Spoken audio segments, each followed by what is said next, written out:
the glittering halls of Elizabethan England were more than just a backdrop for royal splendor. They were alive with whispers, rivalries, and hidden alliances that shaped the course of history. Imagine stepping into a world where every glance carried meaning, where the Queen's smile could elevate a family to greatness, or her frown could send them spiraling into disgrace.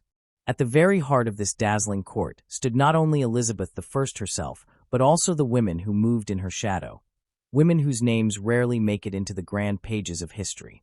Among them was Anne Dudley, a figure whose presence at court was subtle yet deeply influential. She was no mere observer of events. She was bound to a family both celebrated and feared, a dynasty that lived on the knife's edge of power and ruin. Through her quiet resilience and loyalty, and helped shape the delicate balance of Elizabeth's reign, though her story has long been buried beneath the fame of her male relatives. Why should we care about Anne Dudley today? Because her life reveals the hidden currents of power, the kind that rarely makes it into chronicles but often determines how history unfolds. By exploring her story, we open a door into the secret life of the Elizabethan court, where affection and politics were inseparable, and where women's voices, though muted, carried weight in ways we are only beginning to rediscover. Welcome to our channel, Words of Time. In this video, we will journey into the world of Elizabeth I to uncover the legacy of Anne Dudley. Stay with us as we peel back the layers of history to reveal the woman who stood quietly in the Queen's circle, shaping events in ways the chronicles forgot. The court of Queen Elizabeth I was not only the stage on which the great politics of the Tudor dynasty unfolded, but also a place of ceaseless maneuvering, hidden rivalries, and personal loyalties. To the outside world, it was a glittering spectacle of majesty, music, and display, but those who stood within its walls understood that survival and success depended as much on charm and vigilance as on noble birth. The Queen herself set the rhythm of court life, and around her clustered an inner circle of courtiers, servants, and companions who both served and watched her, for every gesture or word might carry political meaning.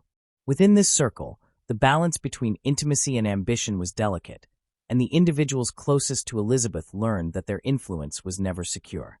The monarch was fiercely independent, quick to test the loyalties of those around her, and skilled in using favor as both gift and weapon.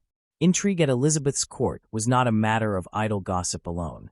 In an age when the question of succession haunted England and the monarch's religious policies divided the realm, even the smallest whisper might suggest treason. A careless comment could be used by enemies, while an alliance sealed at a dance or a hunt could shape decisions in council. The Queen's ministers, such as William Cecil, later Lord Burleigh, or Sir Francis Walsingham, worked to safeguard the realm against external threats, yet at court the struggle for influence was just as pressing. Courtiers sought patronage, titles, and lands, but above all they sought access to the Queen herself. To be granted a moment of private conversation, or to be seen walking with Elizabeth in the gardens, could increase a man's standing immeasurably. Access, however, was carefully controlled, and even the smallest opportunities were jealously guarded by those who enjoyed them. Elizabeth's ability to maintain her authority depended in part on her control of her household. Unlike her father, Henry VIII, who had often allowed his private affections to spill into public decisions, Elizabeth used her personal relationships to strengthen rather than weaken her reign. She cultivated rivalries among her favorites, allowing them to compete for her favor, which ensured that none grew too powerful. The Earl of Leicester, Robert Dudley, is perhaps the most famous example. His closeness to Elizabeth fueled constant speculation, but she never allowed his influence to overshadow her own authority. Even when she showered him with honors and responsibilities, she kept him under the watchful eye of her other counselors. This ability to balance affection with caution defined her court. Within this system of intrigue and power, women played a more complex role than is often assumed. Popular imagination tends to reduce Elizabeth's ladies-in-waiting to figures of beauty and elegance, dressed in silks and jewels, moving silently in the background. In reality, their presence at court was far from ornamental. The ladies of the privy chamber and bedchamber were entrusted with duties that went far beyond fashion. They were the guardians of access, the witnesses of the Queen's most private moments, and often the messengers of her wishes. To serve as a lady-in-waiting was not merely to attend the monarch, but to become part of the machinery of state. These women were often drawn from noble families with established ties to the crown. Their service brought honor to their households, but it also demanded constant vigilance. Because they lived so close to Elizabeth, they knew her moods, her health, and her secrets. This intimacy carried risks. To betray the queen's trust, even in small ways, could lead to disgrace or worse. Yet the position also offered influence that few men at court could match. A lady who whispered in Elizabeth's ear at night or entertained her during a long progress might gently shape her opinion, sometimes more effectively than a statesman in council. Letters and favors passed through the hands of these women, and noble families across England recognized the value of having a daughter in such a place. It is important to recognize that beauty and fashion did play a role, but not as an end in themselves. The queen took great care in her own presentation, and she expected her attendants to reflect the dignity of her court. Elaborate gowns, jewels, and carefully arranged appearances were tools of political theater. When ambassadors visited, they were dazzled not only by Elizabeth, but also by the display of her ladies, who represented the wealth and order of her reign. At the same time, these outward signs masked the more subtle exchanges of influence taking place behind the scenes. A smile, a dance, or a carefully chosen word could alter the course of a negotiation or the fate of a suitor. In this world, Anne Dudley, Countess of Warwick, occupied a distinctive position. She belonged to a family that stood at the very heart of Elizabeth's inner circle. Her brother-in-law, Robert Dudley, Earl of Leicester, was perhaps the Queen's most trusted favorite, and his closeness to Elizabeth brought both advantage and danger to his kin. Anne herself came from the distinguished Russell family, being the daughter of Francis Russell, the second Earl of Bedford. Through this lineage, she was tied to one of the most powerful Protestant families in the kingdom, which gave her not only noble standing, but also political weight in a court where religious affiliation mattered deeply. And Dudley's life at court demonstrates how family connections and personal service intertwined. As the wife of Ambrose Dudley, Earl of Warwick, she was bound to a man who, though less famous than his brother Robert, remained a loyal supporter of Elizabeth throughout her reign. The Dudley family had known both triumph and catastrophe in earlier generations, with their father John Dudley executed for treason during the reign of Mary I. Yet under Elizabeth, the family regained influence, largely due to Robert's favor, but also because of the steady loyalty of Ambrose and his wife Anne. To stand within this network was to share in both its privileges and its risks. Anne's position as a noblewoman and lady-in-waiting gave her direct proximity to the Queen. She was not simply an observer, but an active participant in the daily life of Elizabeth's court. Her role required grace and discretion, yet it also provided her with opportunities to advocate for her family's interests. In a society where women's public voices were often limited, the Queen's companions wielded an unusual form of power. They could shape introductions, soften judgments, and act as intermediaries between the monarch and petitioners. For Anne, these tasks were complicated by the constant scrutiny directed at her brother-in-law, Robert Dudley. Every action of the Dudley family was watched closely, and loyalty had to be proven repeatedly. The connection between Elizabeth and Robert Dudley has long fascinated historians, and it is impossible to separate Anne Dudley's story from this bond. Speculation about marriage between the Queen and Robert was rife in the early years of the reign, particularly after the death of his wife Amy Robsart in suspicious circumstances. While Elizabeth never married him, she continued to rely on him for counsel and companionship. This closeness elevated the entire Dudley family, but it also placed them under pressure. For Anne, the challenge was to support both her husband and her brother-in-law while maintaining the Queen's trust. That she succeeded in doing so reflects not only her careful judgment, but also the strength of the networks to which she belonged. It is also important to consider how the Queen viewed her ladies. Elizabeth often referred to herself as a prince and expected to be treated as such, yet she valued the companionship of women who could share her private space. With them, she could relax her public mask, even while remaining alert to loyalty. She demanded absolute devotion, yet she could also be jealous of their attention. If a lady attracted too much admiration at court, Elizabeth sometimes reacted with suspicion. This created an atmosphere where the women closest to her had to walk a narrow line, serving with affection yet never overshadowing the Queen.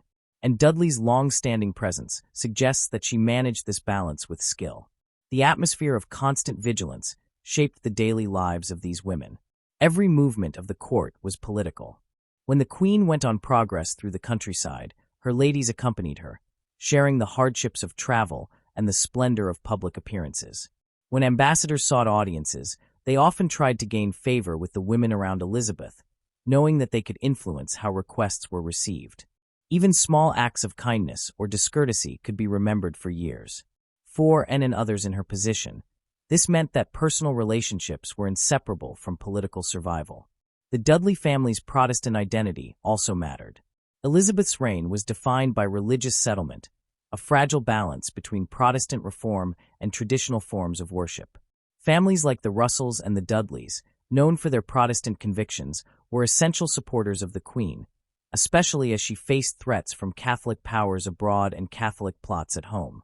This gave Anne a standing that was not merely familial, but also ideological.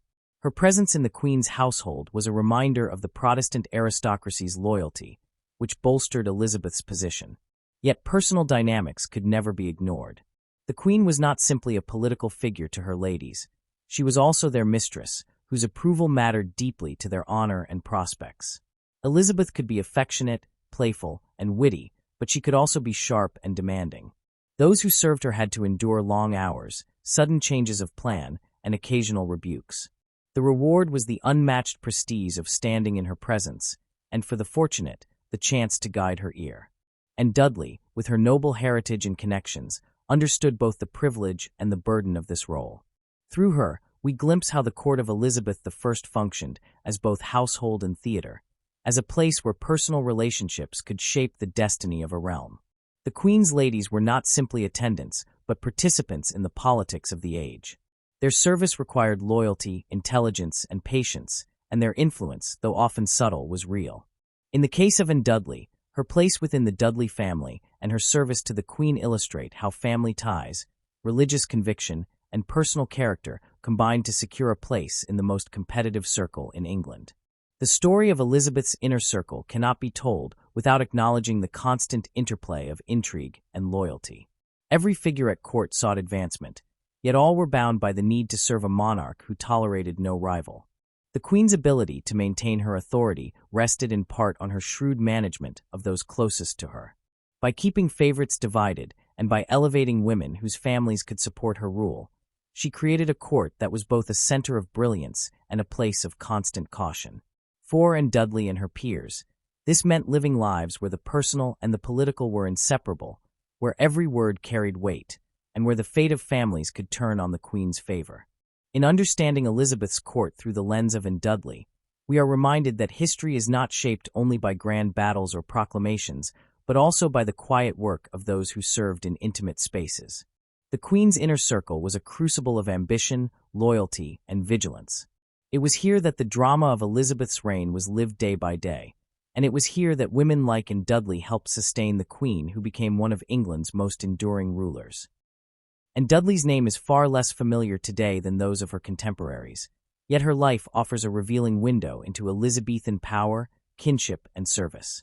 She belonged to one of the most remarkable families of her age, a family that tied together noble blood, political loyalty, and personal intimacy with the Queen.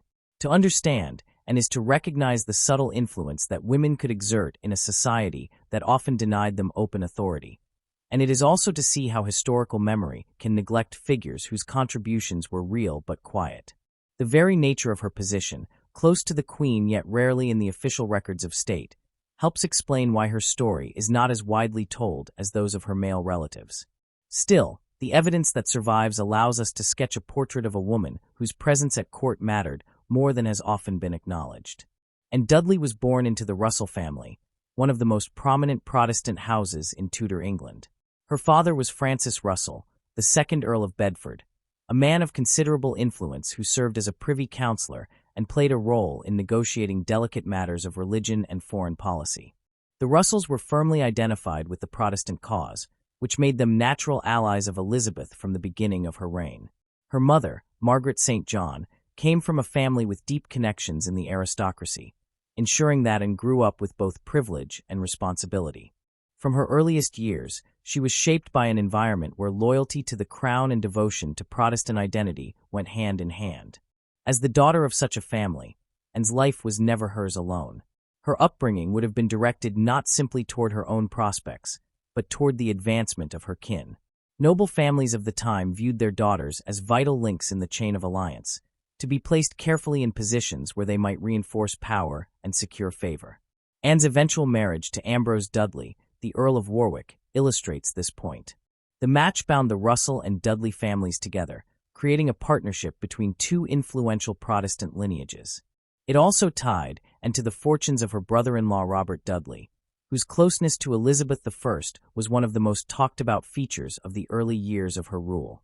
Anne's entry into the Queen's household was a natural step for a woman of her standing, but it was also a strategic one.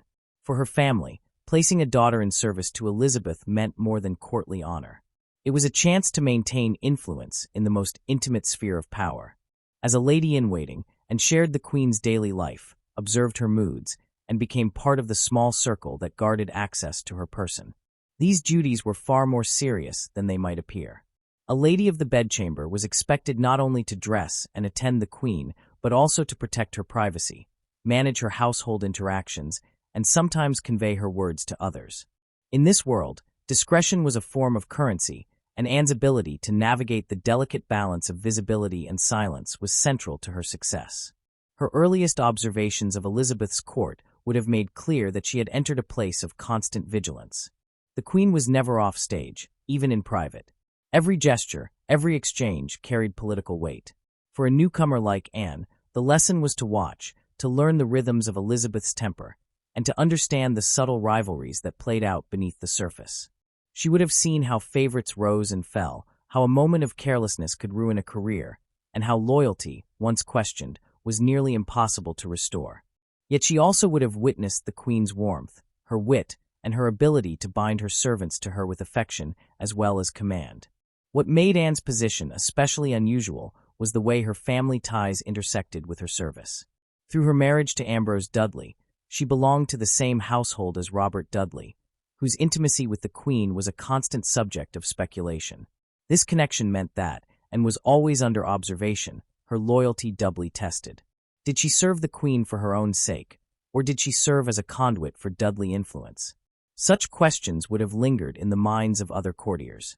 That Anne maintained her place for many years suggests that Elizabeth trusted her discretion, even when suspicion surrounded her family. It also reveals Elizabeth's shrewdness, for by keeping Anne near, she could monitor and manage the Dudley connection while benefiting from the loyalty of a capable woman. Despite her proximity to the Queen, Anne Dudley's name rarely surfaces in the great political documents of the age. This absence is not proof of insignificance, but rather a reflection of the type of influence she exercised. Women in her position worked in spaces where the written record seldom reached. They carried letters, delivered private words, or shaped conversations in moments that were never transcribed. The absence of Anne's voice in official chronicles is therefore unsurprising. Instead, her legacy survives in traces. The alliances she embodied, the loyalty she displayed, and the trust she evidently maintained. It is worth pausing to consider why her story has been so little remembered. History, for much of its writing, has preferred the deeds of men, battles, councils, and speeches, over the subtler work of women who sustained households and guided private decisions. The great chronicles of Elizabeth's reign focus on the Queen herself, her ministers, and her famous favorites. Women like Anne, who supported that structure without demanding the spotlight, were easy to overlook. Yet without them, the court could not have functioned as it did. They ensured the Queen's comfort, safeguarded her privacy, and offered companionship in a life otherwise filled with burdens. They were the quiet foundation upon which the glitter of Elizabeth's power rested. And Dudley's lineage also reminds us how interconnected the noble families of Tudor England were. Through her father, she belonged to a house that stood among the most trusted supporters of Protestant rule. Through her marriage, she entered a family that was both celebrated and controversial. The Dudleys had risen high under the reign of Edward VI, only to fall with devastating speed under Mary I when John Dudley, Duke of Northumberland, attempted to place Lady Jane Grey on the throne. The execution of John Dudley left a shadow over the family, but Elizabeth's affection for Robert and respect for Ambrose allowed them to regain favor. For Anne, marrying into such a family meant accepting both the weight of its past and the risks of its present. It also placed her in a position where her own behavior reflected not only on herself, but on an entire dynasty. Her endurance in such a role testifies to her character. To survive at Elizabeth's court required more than noble blood. It demanded patience, tact, and the ability to accept both favor and rebuke with equal composure. Elizabeth was known for her sharp tongue and her jealous guarding of authority. A lady who overstepped, who drew too much admiration, or who seemed too ambitious might find herself dismissed without ceremony. Anne's long service suggests that she avoided such pitfalls, navigating the narrow line between closeness and deference with success.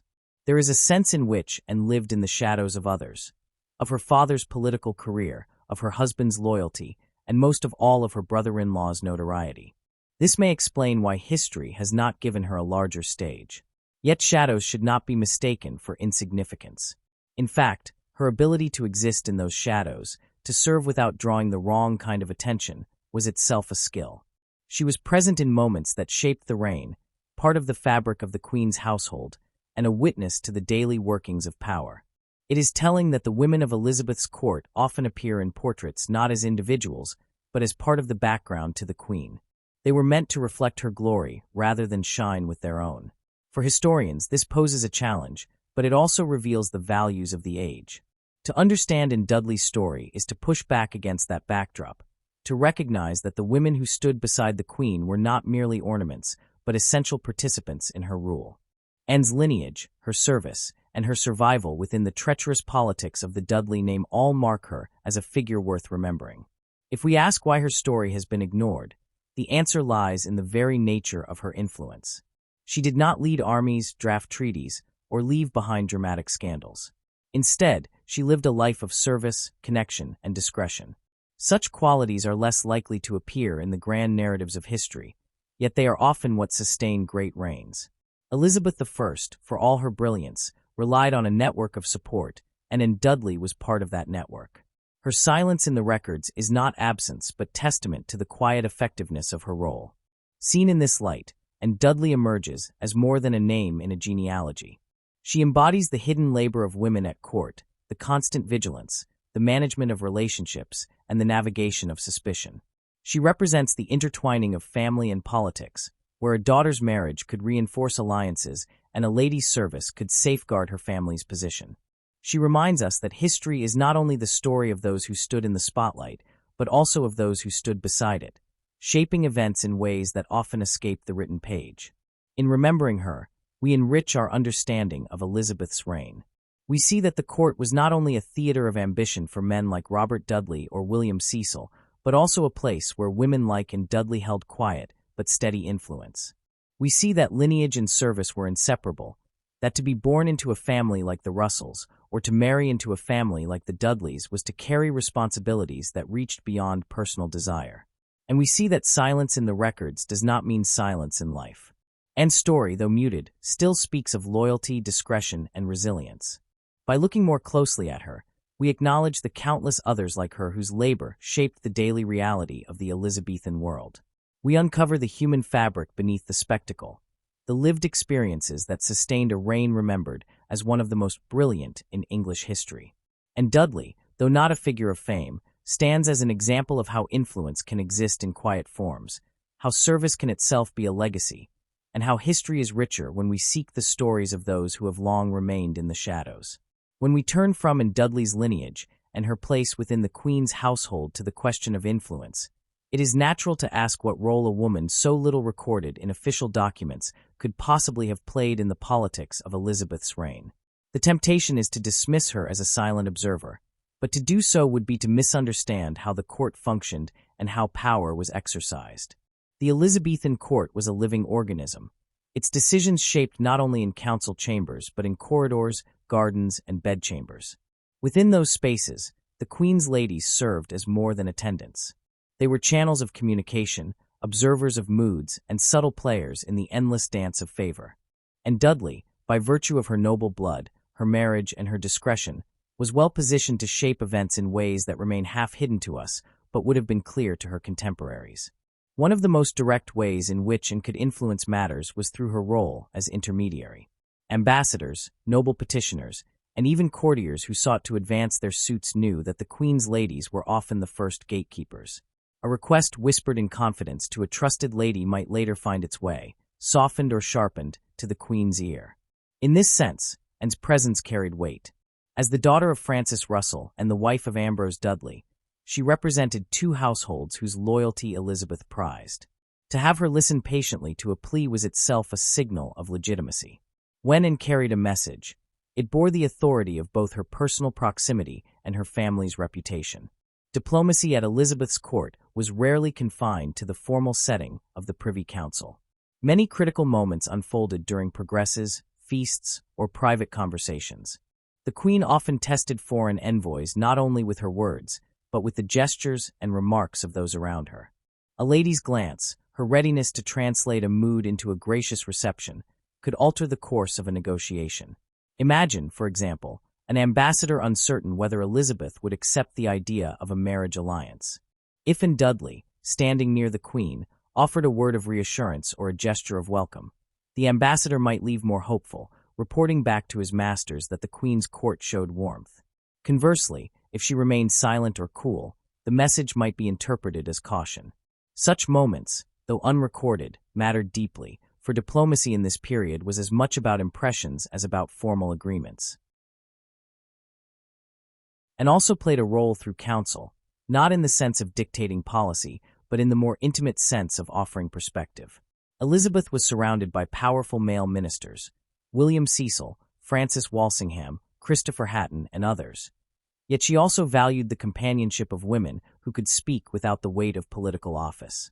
The Queen's ladies were not bound by the same obligations as counselors, and this sometimes gave their words a different kind of weight. Elizabeth could test an idea in the safety of her chamber, gauging the reaction of women and before presenting it more formally. These conversations might not be recorded, but they offered the Queen a sounding board that combined loyalty with insight. The volatile political landscape of Elizabeth's reign required precisely this kind of quiet counsel. Threats loomed from many sides: Catholic plots at home, Spanish aggression abroad, and questions of succession that never disappeared. Within such a climate, the Queen's every decision had to be measured. A lady like Anne, with her Protestant background and her deep awareness of family interests, could provide perspective on how certain policies would be received among her kin or allies.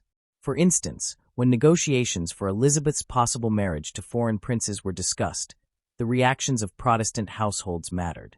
It is not difficult to imagine Elizabeth sounding out her ladies, including Anne, about how such plans might sit with their families. In this way, Anne's counsel, however softly given, fed into the broader calculus of policy. Her strategic contributions also emerged through the delicate management of rivalries within the court. The Dudley name carried both privilege and danger. Robert Dudley's closeness to Elizabeth meant that all his relations were scrutinized for signs of ambition or overreach, and, as the wife of Ambrose, had to walk carefully. To appear to press the Queen on her husband's or brother-in-law's behalf could invite suspicion. Yet to stand aloof might waste opportunities. Her success lay in navigating this line. She could advocate gently for her family, perhaps by reminding Elizabeth of their loyalty or by expressing gratitude for favors, without seeming to demand more than the Queen wished to grant. This subtlety was itself a form of influence, ensuring that the Dudley presence remained steady rather than precarious. Consider, for example, moments when Robert Dudley faced criticism or envy from other courtiers. At such times, Anne's loyalty and discretion would have mattered. If she had gossiped recklessly or seemed to exploit her position, the Queen might have turned against the family.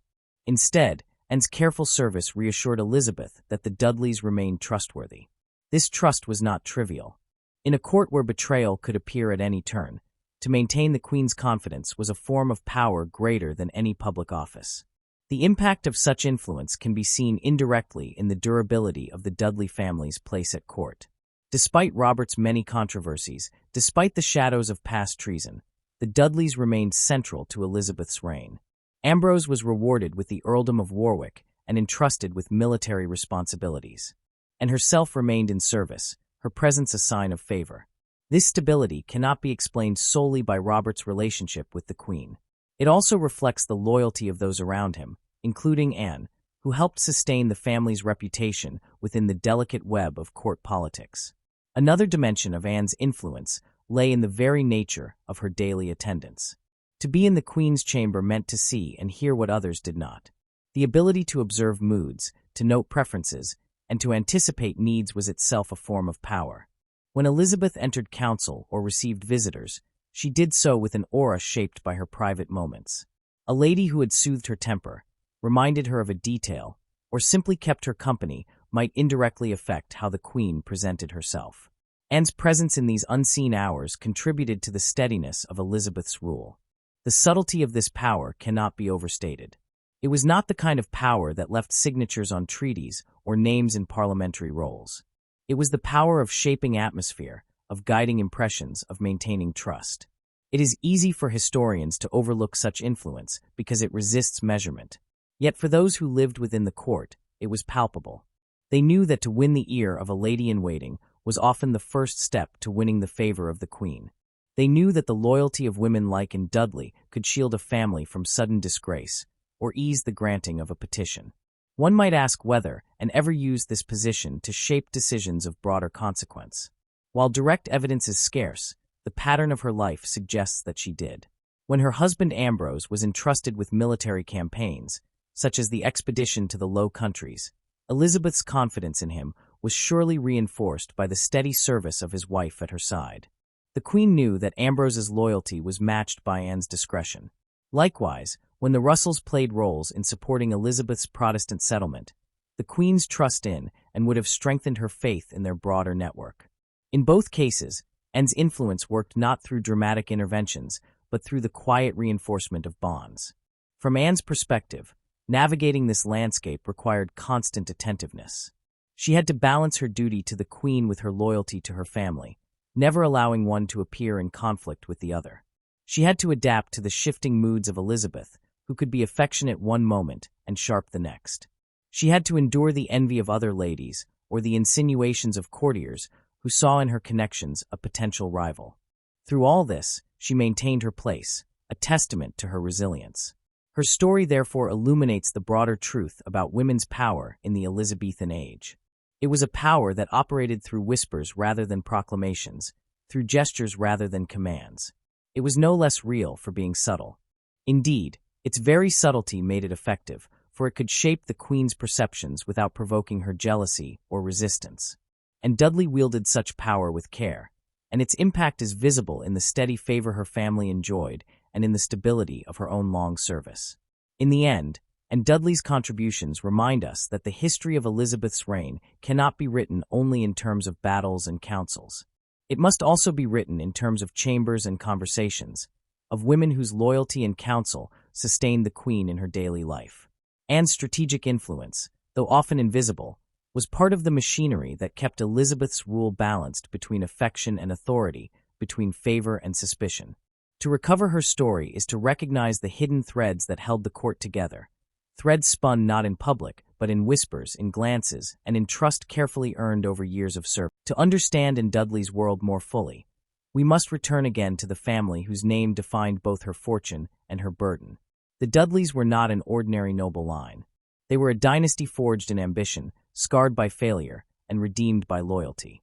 To belong to them was to be caught in a current of history that swept one constantly between honor and danger.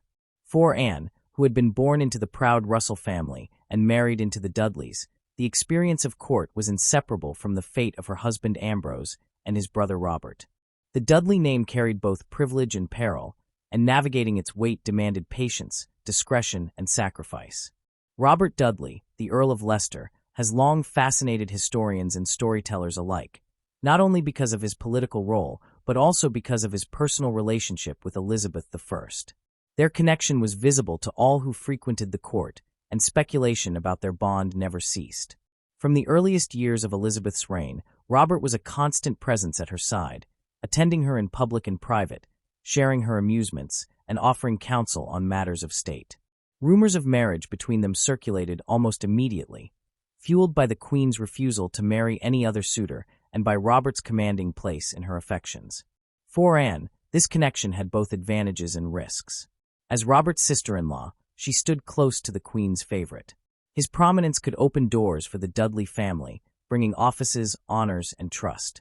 Yet his prominence also drew suspicion. Other courtiers resented his influence. Foreign ambassadors reported endlessly on his prospects of marriage to the Queen, and enemies whispered that the Dudleys sought to dominate the monarchy. And living within this web, would have felt the pressure keenly. Her service to Elizabeth was always colored by her family's association with Robert, and she had to demonstrate repeatedly that her loyalty was to the Queen above all. The Queen's affections for Robert were complicated. On the one hand, she clearly valued his companionship and relied on his counsel.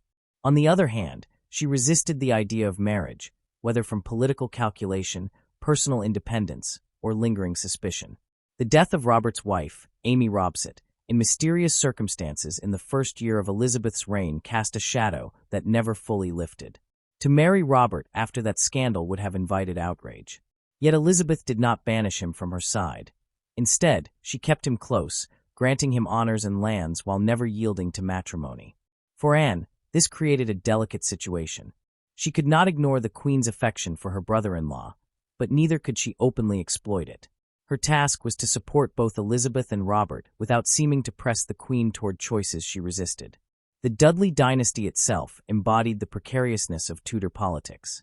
Their father, John Dudley, Duke of Northumberland, had risen to immense power under Edward VI, only to fall disastrously when he attempted to place Lady Jane Grey on the throne after Edward's death. For this ambition he was executed, and the family's fortunes collapsed. Under Mary I, the Dudleys lived under suspicion, their titles stripped and their honor stained. Yet with Elizabeth's accession, the family found redemption, largely through Robert's closeness to the Queen and Ambrose's steady loyalty. For Anne, marrying into such a family meant sharing its legacy of both loss and restoration. She carried the weight of its past even as she worked to secure its future. The personal toll of such a life should not be underestimated. Court service was not a matter of leisure, but of constant performance. The Queen's ladies endured long hours of attendance, irregular routines, and the stress of remaining always vigilant to Elizabeth's moods. For Anne, this was compounded by the burden of family expectations.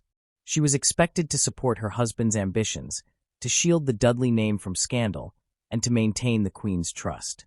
The sacrifices were real. A lady-in-waiting surrendered much of her independence, living according to the Queen's schedule and often separated from her own household. She endured the uncertainty of favor, knowing that a single misstep could result in dismissal. Yet, and accepted these sacrifices, understanding that service at court was the surest way to secure her family's place in Elizabeth's world. Loyalty in this context was not merely a virtue, it was a necessity. The Queen demanded absolute devotion from those closest to her. She tested her ladies as she tested her male favorites, rewarding them with affection and favor, but also keeping them always slightly uncertain of their standing. This uncertainty was part of Elizabeth's method of rule, ensuring that no one grew too powerful or complacent. For Anne, loyalty meant more than outward obedience. It meant enduring the slights and jealousies that inevitably arose, standing firm when Robert faced criticism, and reassuring the Queen through steady service. It meant living with the constant awareness that her own fortunes were tied to the Queen's perception of her family. The blurred lines between personal relationships and political maneuvering were a defining feature of Elizabeth's court. Affection and ambition could not be separated. When Elizabeth walked with Robert Dudley in the gardens, it was both a personal pleasure and a public signal. When she teased him or rebuked him in front of others, it was at once a private exchange and a political message. For Anne, every interaction with the Queen was likewise double-edged. A smile could be a sign of warmth, but it could also carry implications for her husband's position. A rebuke might be personal, yet it might also reflect larger suspicions about the Dudley family. Living in such a world required constant awareness of these overlapping meanings. Anne's own marriage to Ambrose illustrates how these personal and political dimensions intertwined. Ambrose, though less flamboyant than his brother Robert, was a loyal servant of the crown. He commanded forces in Elizabeth's service, including in campaigns in the Low Countries, and was rewarded with the earldom of Warwick. Yet his fortunes, too, depended on the Queen's trust, which was shaped in part by Anne's presence at court. Her service reminded Elizabeth of the family's loyalty, reinforcing the bond between monarch and noble house. At the same time, the personal costs of such loyalty were heavy. Ambrose and Anne were childless, and their marriage, though strong, carried the sorrow of unfulfilled hopes for heirs. In a dynasty so concerned with legacy, this was no small matter. The love and loyalty that bound Anne to her husband and to her family must be understood against the constant backdrop of loss. The Dudleys had lost their father to execution, their titles to confiscation, and their reputations to suspicion. They had regained much, but they never escaped the memory of what had been lost. And herself, in dedicating her life to service, sacrificed privacy and independence.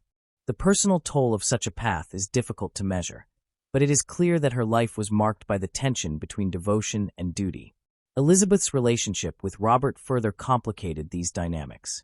The Queen's refusal to marry left her ladies in an ambiguous position. On the one hand, it allowed them to remain close to a monarch who was both independent and dependent, who valued their companionship as she resisted the bonds of matrimony. On the other hand, it created a court where affection and jealousy were constant undercurrents. If the Queen appeared too fond of Robert, whispers spread. If she seemed to favor another suitor, rivalries flared. And, positioned at the intersection of these affections, had to tread carefully. She could not appear to encourage Elizabeth's bond with Robert too openly, lest others accuse the Dudleys of manipulation. Yet she could not distance herself from her brother-in-law without undermining her own family. Her survival in such a climate testifies to her skill in balancing personal loyalty with political prudence. The sacrifices made for allegiance extended beyond the individual to entire families. The Russells, from whom and came, were themselves deeply invested in the Protestant cause, often placing loyalty to the crown above personal gain. The Dudleys, for all their ambition, ultimately demonstrated similar fidelity to Elizabeth. For Anne, allegiance meant living with the constant possibility of loss, yet also with the conviction that service to the Queen was the surest way to honor both her birth family and her married family. Her story reveals how deeply personal relationships and political maneuvering were intertwined in the Elizabethan world. To share a laugh with the Queen, to comfort her in a moment of sorrow, or to counsel her in private was to participate in politics as surely as sitting in council. The very intimacy of the Queen's household blurred the line between the personal and the political. For Anne Dudley, there was no separation. Her loyalty as a wife, her affection as a companion, and her duty as a servant all merged into a single identity shaped by the Queen's needs and the family's fortunes. The Dudley dynasty's story is one of loyalty tested by love and shadowed by loss. For Anne, it meant living a life of sacrifice, discretion, and resilience. She belonged to a family that embodied both the heights and the perils of Tudor ambition, and she navigated that legacy with grace. Though history has often overlooked her, her presence at court helped sustain the delicate balance of Elizabeth's reign. She stands as a reminder that the lives of women at court, though often unrecorded, were central to the fabric of power, binding together personal devotion and political necessity in ways that shaped the destiny of a nation. To speak of Anne Dudley's life is not only to look backward into the intrigues of Elizabeth's court, but also to consider what her story means for us now. For centuries, history has been written in a way that favors kings, generals, and ministers, while women who moved in the spaces between public and private life were left in silence. The result is a distorted view of the past, one that sees politics as the realm of men and companionship as the lesser sphere of women. Yet when we look more closely at figures like Anne, we discover that this division is misleading. Her presence at court was not merely ornamental. It was essential to the way power was lived and experienced in the Elizabethan world.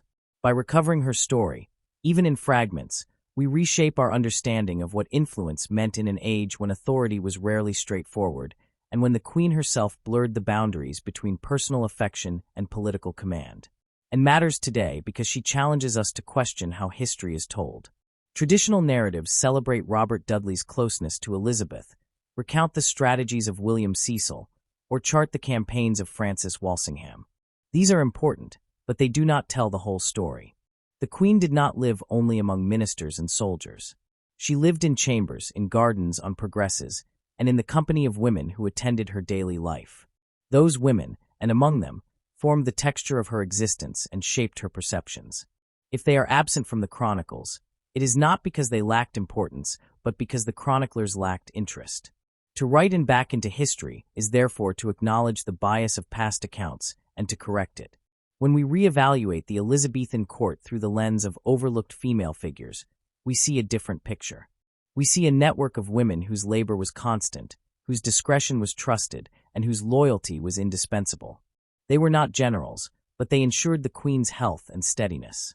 They were not counselors, but they offered the counsel of companionship, shaping the Queen's moods and impressions.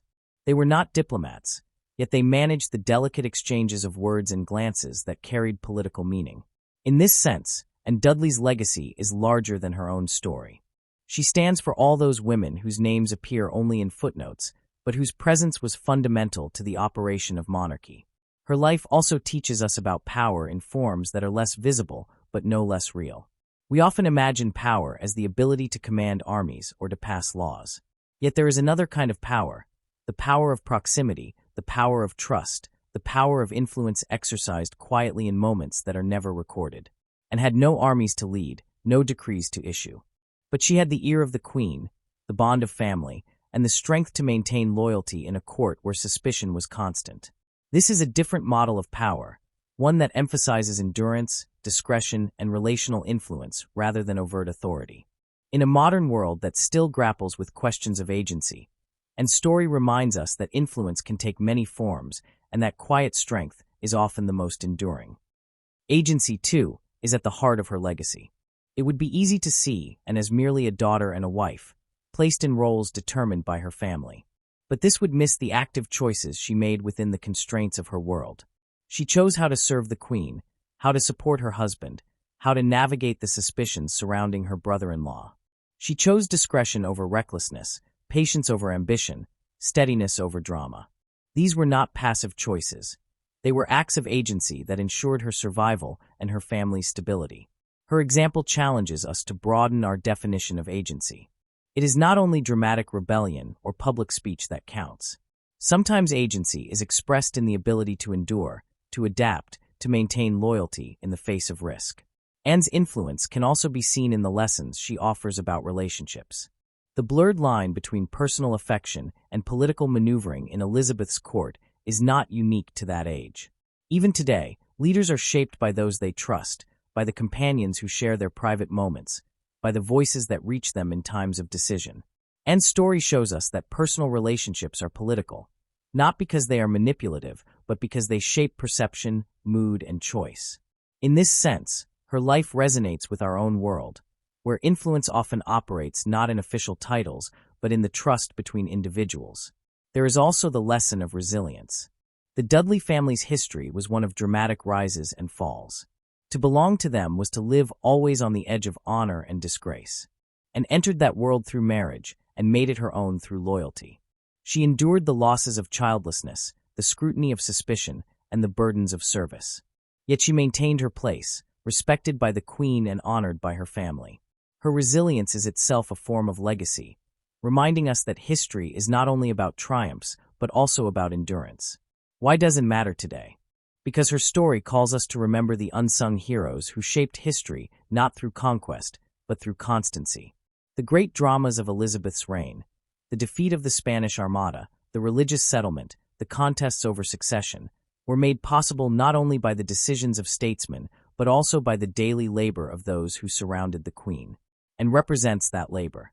By recovering her, we give voice to all those who sustain the monarchy in quiet ways. This recovery also encourages us to explore further. How many other women of the Elizabethan court remain hidden in the shadows? How many stories of influence and endurance lie beneath the surface of official chronicles? To study and is to be reminded that history is always incomplete and that our understanding grows richer when we seek out the overlooked. Each rediscovered life adds depth, complexity, and humanity to the past. And Dudley matters because she embodies the entanglement of loyalty, love, and sacrifice in a world where personal relationships carried political weight.